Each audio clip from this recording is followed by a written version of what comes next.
Alain, propos d'un Normand. Les éloges. Sterne, dans son voyage sentimental, raconte qu'il voulut, une soirée, essayer jusqu'où on pouvait louer quelqu'un sans cesser de lui plaire. Il fit l'épreuve sur 3 personnes qui n'étaient pas sans mérite. Il commença par les écouter, ce qui est une flatterie très agréable.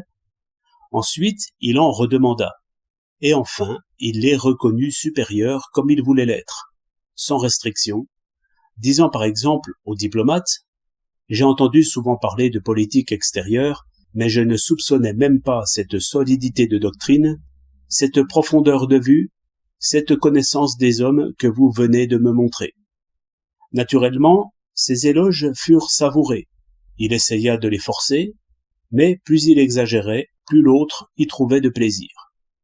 Le flatteur reçut en échange quelques compliments qu'il n'attendait point, qu'il s'efforça de mépriser, mais qui trouvèrent tout de même asile au plus profond de son cœur. Bref, pour avoir été 3 fois flatteur dans cette soirée, et imprudemment flatteur, il se fit 3 amis, 3 vrais et fidèles amis, qui ne l'oublièrent jamais et lui rendirent 1000 services sans qu'il le demandât. Voilà de ces terribles histoires dont le sel est bien anglais. Cette froide plaisanterie glace comme une douche et laisse une trace brûlante. Leurs clowns grands et petits sont comme leurs épices. Quand on en a goûté, tout le reste paraît fade. C'est vrai pourtant que tout le monde aime les éloges, et que la critique blesse toujours.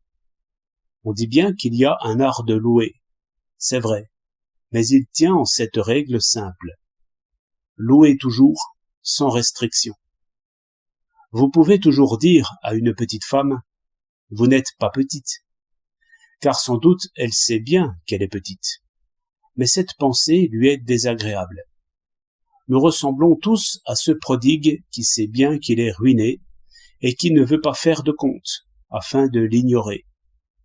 Si l'on inventait un miroir qui rende jeune et beau, tout le monde voudrait s'en servir.